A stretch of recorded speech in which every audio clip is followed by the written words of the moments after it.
Our eyes have been flooded with tears before, but is it just us? Because whenever Jiyoon and her mom gets together, it's a cry fest. We finally get to see what happened in Jiyoon's first life. In our previous videos, we had a lot of different theories, ones that were way off and ones that were right on the money. We thought that this could have been some kind of curse where revenge was the reason for these powers to manifest.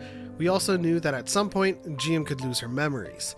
As it turns out, Chowon was dying from some sort of illness at the time, and the only way to save her was for Jiyoon to steal the shaman's bells to trade for some medicine that could save Chowon's life. And it was, in fact, Mingi that struck the fatal blow. With this tragic event unfolding before her very eyes, Jiyoon attempts to take revenge on Mingi, but fails. With her dying breath, her own words create the curse that would allow her to remember her past memories as she reincarnates over and over again. 내 오늘을 잊지 않을 것이다. 네 원동함을 기억하고 또 기억할 것이다. With Aegyong dying, Jiyoon must decide to untie the knot that she started, facing the difficult decision to lose the memories of Chowon, Aegyong, and Soha. Her 19th life was supposed to be different. It was supposed to be happy, but in the end, her decision to become normal ended up saving the ones she loves. What would you have done? Would you have kept the memories and stayed an immortal, so to speak? Or would you have decided to end the cycle, even if it means forgetting everything and everyone you've loved? Long story short, we get a happy ending where Doyeon finally gets over himself and gets together with Chowon, and Aegyong is alive and well. The group then do everything they can, Mission Impossible style, to reacquaint themselves with Jiyoon once again. She's lost all her memories of them, and are now complete strangers. Soha even goes as far as going after Jiyoon in the very same manner that Jiyoon did to him. It just felt like a perfect way to end such a beautiful story, with matching couples rings and all. Do we even care about all of the loopholes and all of the things that doesn't really kind of make sense at this moment, or we're just happy that this story ended up with a happy ending? We're just happy that it ended up in a happy ending because, you know, as we theorized throughout the entire series, we came up with different scenarios where it could end up tragic or sad. And, you know, Jiyoon losing all of her memories of them, we kind of assumed that in that process, everyone would lose the memories of her. Right. But that didn't happen. It didn't happen. And I am glad for it because, so one of my favorite J-dramas was, in fact, Returner. Yes. With Takeshi Kaneshiro. And, you know, that story where the person that you kind of connect with and bond with just disappears because of, you know, fictional stuff.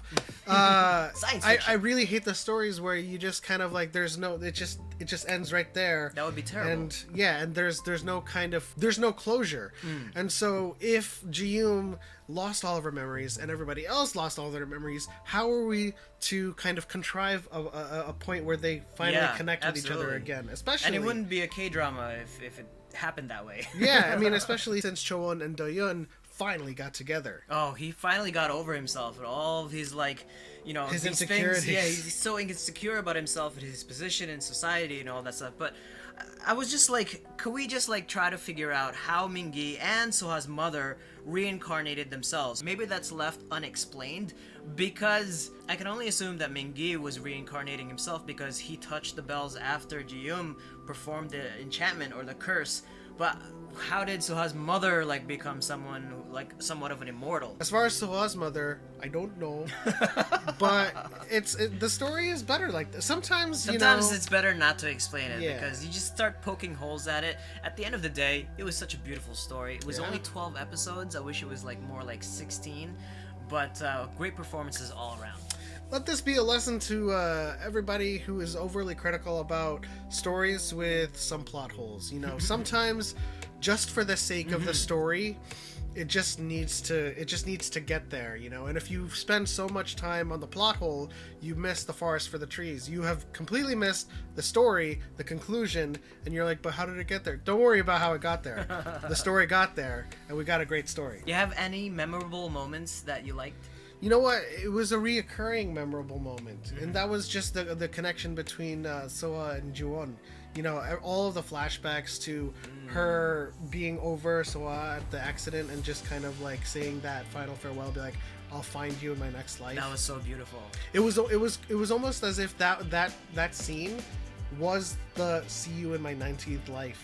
Ooh. I think it's safe to say we both loved See You in My 19th Life, but what do you guys think about this series and the story and how it all came together? Leave it in the comment section below. That'll do it for our final video covering See You in My 19th Life. Don't forget to like this video if you liked it, subscribe for more videos like it, and hit the bell icon to turn on notifications. But as always, this is what we're watching this Sunday. We'll see you all in the next one.